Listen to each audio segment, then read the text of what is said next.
Yamaha Aerox 155 version 3. Sobrang inaabangan to ng marami, lalo na't nandito na sa Pilipinas ang bagong Yamaha NMAX 155 version 3 na mas pinapogi ang forma. Ngayon itong Yamaha Aerox 155 version 3 na lang talaga ang hinihintay ng maraming tao.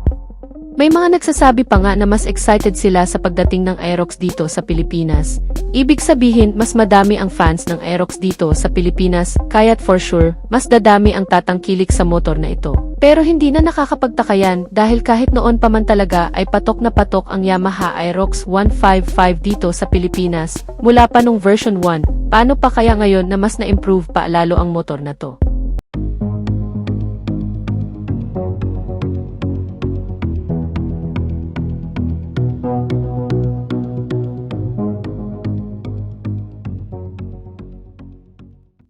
Isa sa magandang in-improve dito sa Yamaha Aerox 155 ay ang kanyang preno. Pareho ng naka-disc brake ang preno nito sa harap at likod.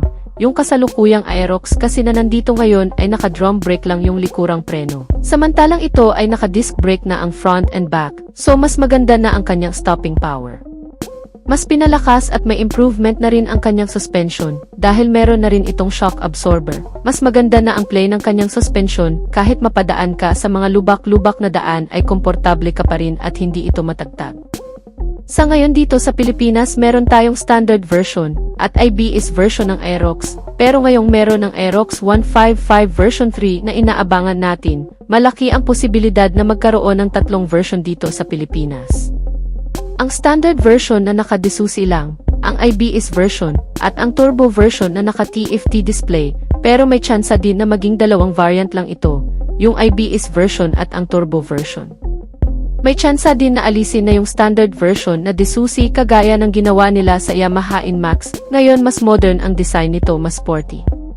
Naka-LED projector na yung kanyang headlight, kaya mas maliwanag na ang ilaw nito at mas pinatapang yung harapang bahagi nito, mas aggressive na siyang tingnan.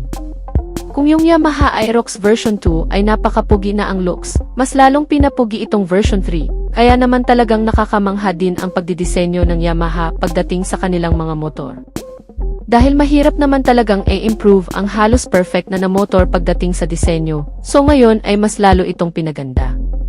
Anyway, yung safety features nito na anti-lock braking system ay sa harapan pa rin ang meron, single channel ABS pa rin and of course ito ay naka-keyless. Pagdating sa makina nito, ito ay 155cc, liquid-cooled, 4-stroke, single overhead cam, single cylinder, 4 bulbs, at ito ay naka-Yamaha Electronic CVT, itong turbo version. Ang maximum power nito ay 15.2 horsepower at 8,000 RPM with the maximum torque of 14.2 Nm at 6,500 RPM at ang kanyang compression ratio ay 11.6:1. So ibig sabihin mas maganda ang performance nitong Yamaha Aerox version 3 kumpara doon sa version 2. Yung sukat ng kanyang gulong ganun pa rin naman, 110/80/14 sa harapan, sa likod naman ay 140/70/14.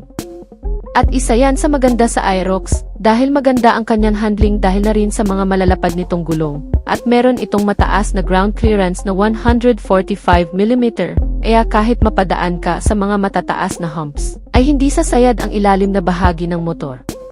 Meron pa din naman itong seating height na 790mm pa rin naman, kaya perfect na perfecto sa mga average height. Pagdating naman sa kanyang timbang, medyo mas mabigat ito kumpara dun sa version 2. Konti lang naman dahil 130 kilos itong turbo version, at 125 kilos naman yung standard version. Dahil 130 kilos na ito na dati ay 124 kilos lang ang version ngayon dito sa Pilipinas. Ang estimated price naman sa standard version ay nagkakahalaga ng 123,000 pesos. Yung is version naman ay 146,000 pesos at expect natin na kapag dumating na itong bagong Aerox version 3, maaaring madagdagan ito ng 5,000 pesos.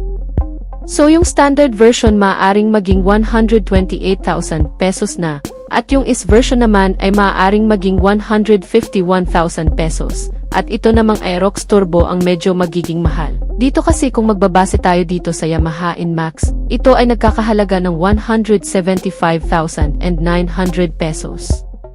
Pero syempre madalas naman mas mahal ang Inmax. Ang estimated price ko dito sa Yamaha Aerox 155 version 3 turbo ay nasa 165,900 pesos kapag dinala na dito sa Pilipinas. Dahil hindi naman pwedeng mas mahal ito kumpara sa Inmax, dahil mas ahead ang features nitong Inmax, lalo na sa safety features.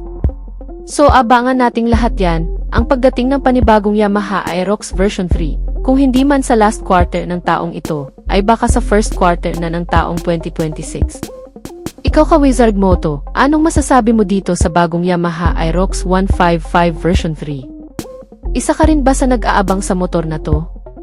Comment mo na lang sa baba ang inyong opinyon at kung nagustuhan mo naman ang video, just hit like. At kung bago ka lang sa aking YouTube channel, ay huwag kalimutang mag-subscribe. Click mo na rin ang notification bell para sa mga susunod kong video ay updated ka palagi. So hanggang dito na lang mga ka-Wizard Moto, ride safe and God bless.